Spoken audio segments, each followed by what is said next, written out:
Hace tiempo me escribió un amigo mío y me dice: Álvaro, quiero iluminar el barco pero de manera súper chula.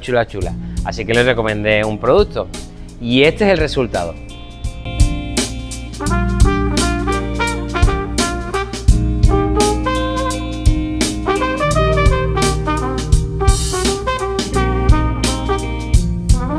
Como podrás ver, es una tira de LED COP que no se le ve ningún puntito y además en luz azul.